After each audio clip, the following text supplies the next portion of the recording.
Hi there.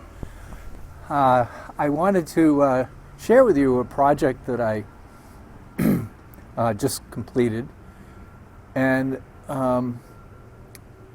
I was working on these steps.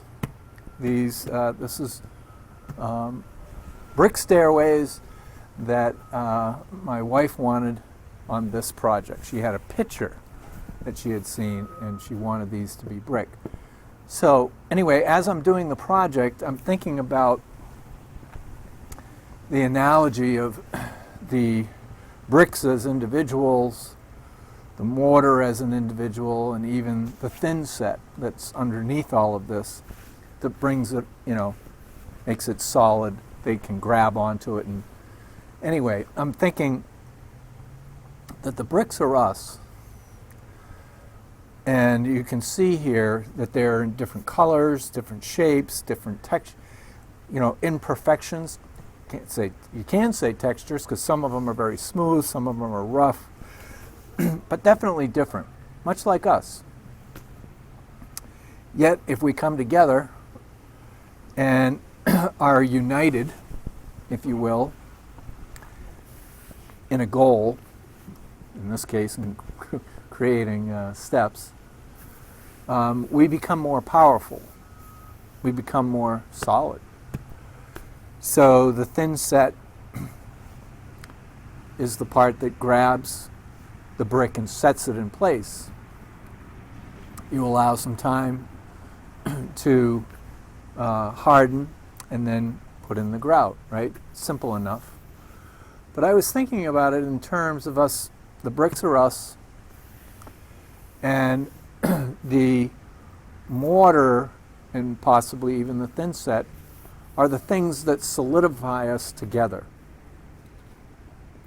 Now, this is about finance and whole life insurance, and what does this have to do with that? And I was thinking that what is really probably the most important reason that someone would start a life insurance policy? And you probably heard me say freedom. And that's true. To create a sense of freedom, freedom from bondage to your people that might hold you in such a place that you aren't really free to come and go and do what you wish, because you are indebted to them. Where if you're indebted inside of a policy, that you are in control of when you pay it back and how much you pay back, when you pay it back, and all of that, like I've talked about before. But I was really thinking about in terms of that for future generations, we want to teach them and teach ourselves to stay free, of indebtedness, because indebtedness controls us. It tends to make us do things that we normally wouldn't if we were free and we had a pool of money that we could access. And some people have said to me, well, I've got plenty of money and it's safe in the bank and all that. If you haven't noticed, there are many banks around the globe, and including here in the United States, that have actually frozen the accounts of people because they don't comply with the federal government's world views. And this is a real thing that's going on. And how could that continue? If it continues, it could get worse. And so when I think of us as a group having whole life insurance, we are more free as a nation if we have access to our own capital that we're in control of. And as we know, there's statistics out there that talk about $400 or $500, $1,000. If an emergency showed up in that amount, that many people couldn't cover that. So starting a whole life policy to save for your freedom and the freedom of future generations that have yet been born is really the reason I think of as probably the most important, is to keep our freedom as a nation and the middle class strong. As you know, it's been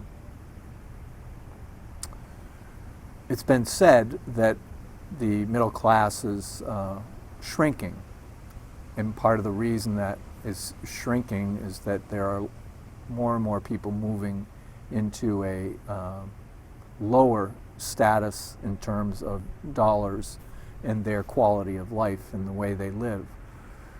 So many people are moving into poverty. Many people are $1,000 away from being in the street.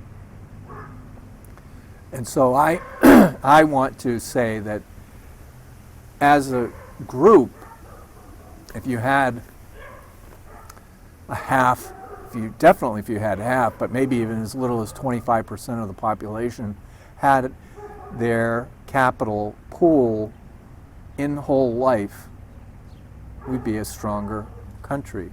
That we would be able to help one another. And I don't mean in terms of handouts, but that you could help somebody that you might not otherwise be able to do. And all the while, this is protecting your family, it's protecting your dollar, because it is a somewhat of a hedge against inflation.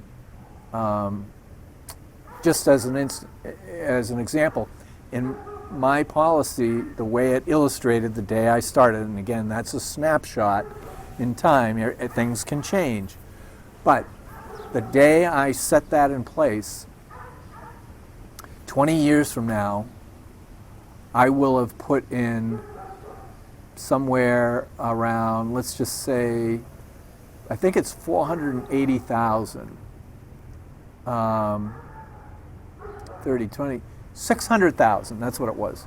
600,000, but in the cash value side of things, it's 787,000. So the 178,000 extra is inflationary in the sense that it's covering what inflation has done in those years. And so it's protecting that as well.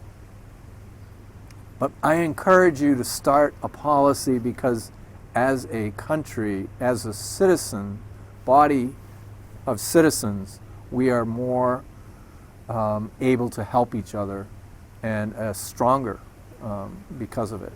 This is maybe a different way of thinking about it. I've never heard anybody talking about it like this, but I think this is probably one of the most important reasons to stay financially healthy, that it is a private contract between you and the insurance company, and they have an obligation to look out for your money and to pay the death benefit at the end. And I'm speaking of mutual insurance companies specifically, and fraternals, not publicly traded insurance companies or public insurance companies. They have a tendency to, there's a possibility that venture capitalists can come in and take over. So anyway, I just wanted to share that. It was a fun project, and it came out okay. So anyway, thank you for your time, and enjoy your day, and we'll catch you next time.